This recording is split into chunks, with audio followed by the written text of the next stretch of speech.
मैं डॉक्टर रश्मि वशिष्ठ, सह आचार्य राजनीति विज्ञान, गवर्नमेंट कॉलेज जयपुर। बच्चों, आज हम मनु की परराष्ट्र संबंधी नीति के बारे में पढ़ाई करेंगे, समझेंगे कि वो क्या है तथा उसका जो व्यवहारिक और सैद्धांतिक पक्ष है, दोनों को ही महत्व को समझने का प्रयास करेंगे। मनु ने परराष्ट्र संबंधों के सैद्धांतिक पक्षों में मंडल सिद्धांत, साढ़ गुण नीति एवं उपायों को सम्मिलित किया है। उसके आधार पर इस सिद्धांत को निरूपित किया है। मंडल सिद्धांत अंतर्राज्य संबंधों के सुचारू संचालन के लिए राज्यों के वर्गीकरण पर बल देता है। इस सिद्धांत का मूल जो आधार है वो इस मान्यता पर है कि एक सफल शासक को सदैव शत्रुओं की संख्या को कम से कम और मित्रों की संख्या को ज़्यादा से ज़्यादा रखने का प्रयास करना चाहिए। इस प्रकार मंडल सिद्धांत की राष्ट्रों के मध्य शक्ति संतुलन का व्यवहारिक स्वरूप माना जा सकता है। मनु ने विजिगीषु राजा को राज्य मंडल का केंद्रस्थ माना है। राज्य मंडल के अन्य राज्यों की गणना व वर्गीकरण विजिगीषु के संदर्भ में ही किए हैं। राष्ट्रमंडल में 4 प्रकार के राज्य माने गए हैं: मित्र, शत्रु, उदासीन एवं मध्यम। जिन राज्यों की सीमाएं परस्पर स्पर्श करती हैं उनमें मनु शत्रु राज्य मानते हैं।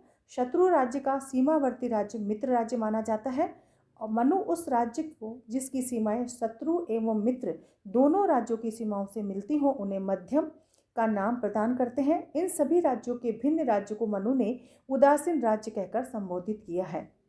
इस प्रकार मनुस्मृति में प्रतिपादित राष्ट्रमंडल के राष्ट्रों की कुल संख्या मनु के द्वारा 12 मानी गई है। मनु का मानना है कि मध्यम एवं उदासीन राज्यों को भी राष्ट्र विजिगीषु के अग्रभाग के 4 पृष्ठ भाग के, एक मध्यम, एक उदासीन एवं स्वयं विजिगीषु कुल मिलाकर 12 सदस्य कहे गए हैं। मनुस्मृति में प्रत्येक राज्य की 5 द्रव्य प्रकृतियां बतलाई गई हैं: अमात्य, राष्ट्र, दुर्ग, अर्थ, दंड और कोश। इस प्रकार राष्ट्रमंडल के सदस्य कहे गए राजाओं सहित कुल प्रकृतियों की संख्या 72 मानी गई है। मनु ने प्रत्येक राजा को यह कर्तव्य माना है कि वह राज्य की रक्षा एवं हित हेतु राष्ट्रमंडल में शत्रु एवं मित्र पक्ष के राजाओं की संख्या में उचित अनुपात बनाए रखेंगे। उपयुक्त जो बातें हैं उनसे स्पष्ट हो जाता है कि मंडल सिद्धांत के माध्यम से मनु शासक के समक्ष उसका सीमावर्ती व अन्य निकटवर्ती राज्यों को एक विवेक सम्मत व वैज्ञानिक वर्गीकरण प्रस्तुत करते हैं ताकि शासक किसी राज्य विशेष के संबंध में नीति का निर्धारण करते समय यह विचार कर सके कि उसकी नीति अन्य राज्यों पर क्या प्रतिक्रिया डालेगी और कौन राजा उसका साथ देगा, कौन मित्र बनेगा और कौन राजा उसका शत्रु बनेगा। किसी विशिष्ट पक्ष पर किसी राज्य की संभावित नीति व दृष्टिकोण के आंकलन के लिए भी मंडल सिद्धांत में वैज्ञानिक दृष्टिकोण पर बल दिया गया है तथा राजा को यह सुझाव दिया गया है। मंडल सिद्धांत में साढ़ गुण नीति अर्थात 6 नियमों वाली नीति का संचालन भी मनु अपने सिद्धांत में स्पष्ट रूप से करते हैं। वे कहते हैं कि परिस्थितियों के अनुसार किसी राज्य या दूसरे राज्य के प्रति कौन सी परिस्थितियाँ, कौन सी विशिष्ट नीति अपनाई जाएगी, इस बात का पालन विवेक सम्मत विकल्पों का विवेचन के आधार पर किया जाना चाहिए। मनुस्मृति में इसके अंतर्गत 6 गुणों वाली जो ये नीति है: संधि, विग्रह, यान, आसन, द्वैतीभाव व संश्रय। मनु ने राजा को परामर्श दिया है कि वह भली भांति विचार विमर्श के आधार पर इनमें से परिस्थिति के अनुकूल किसी विकल्प का चयन कर सकता है। संधि के आधार पर वो कहते हैं कि राजा द्वारा तात्कालिक अथवा भविष्य में होने वाले लाभ को ध्यान में रखते हुए किसी भी राज्य से मेल करना है, संधि करनी है या संधि तोड़ देनी है, ये मनु के राजा पर निर्भर करता है। मनु ने संधि के 2 प्रकार बताए हैं: समानकर्ता और असमानकर्ता। इसी प्रकार से विग्रह राजा द्वारा किसी दूसरे राज्य को जीतने अथवा उसे पीड़ित करने की इच्छा से किया गया सशस्त्र आक्रमण विग्रह कहलाता है। मनुस्मृति में इसके 2 प्रकारों का विवेचन किया गया है: शत्रु पर विजय प्राप्त पाने के लिए शत्रु पक्ष की कमजोरियों का ज्ञान प्राप्त करके यदि कोई विग्रह किया जाए तो यह विग्रह प्रथम भेद कहलाता है। दूसरा, राजा द्वारा किसी मित्र पर किए गए आक्रमण के प्रतिकार में किया गया विग्रह का दूसरा भाग कहलाता है। यान, विजय की इच्छा से शत्रु को पीड़ित करने का उद्देश्य से एक राज्य द्वारा दूसरे राज्य पर किया जाने वाला आक्रमण यान कहलाता है। यदि आक्रमणकर्ता राज्य स्वयं समर्थ न हो एवं मित्र से सहायता लेकर आक्रमण करे तो इसे मनु ने द्वितीय यान का नाम दिया है। आसन, राज्य द्वारा आक्रमण के स्थान पर उपेक्षा धारण कर युद्ध की प्रतीक्षा करना आसन कहलाता है। मित्र के अनुरोध पर युद्ध से उपेक्षा धारण करना मनु के मत में द्वितीय आसन कहलाता है। द्वैधी भाव, इस गुण की व्याख्या करते हुए मनु ने लिखा है कि जब एक राजा अपनी सेना के कुछ अंश को किसी स्थान पर सेनापति के अधीन रखकर स्वयं कहीं दूसरे जगह पर अपनी सेना आधी सेना को लेकर खड़ा हो जाए, युद्ध करे, तो वह द्वैधी भाव कहलाता है। द्वैधी भाव के प्रयोग के संदर्भ में मनु का शासक को परामर्श है कि यदि वह शत्रु को स्वयं से अधिक शक्तिशाली समझे तो अपनी सेना को 2 भागों में बांट सकता है और उसके आधार पर अपना काम कर सकता है। संश्रय, आपातकाल में आत्मरक्षा के लिए दूसरे राजा या जो बलवान राजा है उस राजा के शरण प्राप्त करना संश्रय कहलाता है। मनु का मत है कि यदि द्वैधी भाव के माध्यम से राजा आत्मरक्षा करने में समर्थ न हो सके तो संश्रय का सहारा लिया जा सकता है। उपाय, दूसरे राज्य को अपने पक्ष में करने हेतु समस्त भारतीय ग्रंथ उपायों का वर्णन करते हैं। मनुस्मृति भी 4 प्रकार के उपाय बताती है। उपाय हैं साम, दाम, दंड और भेद। साम का अर्थ होता है कि विपक्षी को प्रेम प्रदर्शन या विशेष आदर के साथ अनुकूल बनाना। दान, प्रतिपक्ष को धन और संपत्ति देकर अपने पक्ष में अनुकूल बनाना। दंड से अभिप्राय है शत्रु को बल प्रयोग के आधार पर अनुकूल बनाना। और भेद के मतलब है कि शत्रु की शक्ति को क्षीण कर देने के मंतव्य से शत्रु पक्ष पर उसकी प्रकृतियों, उसके मित्रों, सहायकों आदि के मध्य फूट डालकर उनमें मतभेद उत्पन्न करके अपने अनुकूल स्थितियों को बना लेना।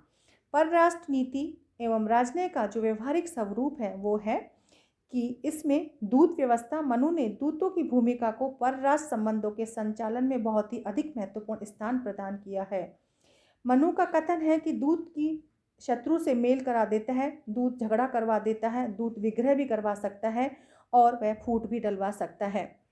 दूत की योग्यताएं होनी चाहिए, वह विशिष्ट ज्ञान में पारंगित हो, वचन तथा स्वर आदि का अर्थ समझने वाला हो, आकार और चेष्टा को जानने की क्षमता रखता हो, शुद्ध हृदय वाला हो, चातुर्य हो, कुलीन हो तथा स्त्री आसक्ति एवं मद्यपान से रहित होना चाहिए। ऐसा दूत ही अनिवार्य योग्यताओं के आधार पर नियुक्त किया जाना चाहिए।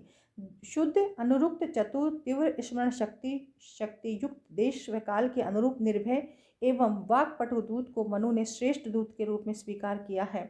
गुप्तचर व्यवस्था में मनु कहते हैं कि गुप्तचर दूसरे राज्य की शक्ति एवं दुर्बलताओं तथा व्यवस्था आदि के बारे में जानकारी इकट्ठी करे और अपने राजा तक उन्हें पहुंचाने का प्रयास करे। दूतों के बारे में मनु 5 प्रकार के दूत बताते हैं: कापटिक, उदासिस्त, गृहपति, व्यापारी और तापस।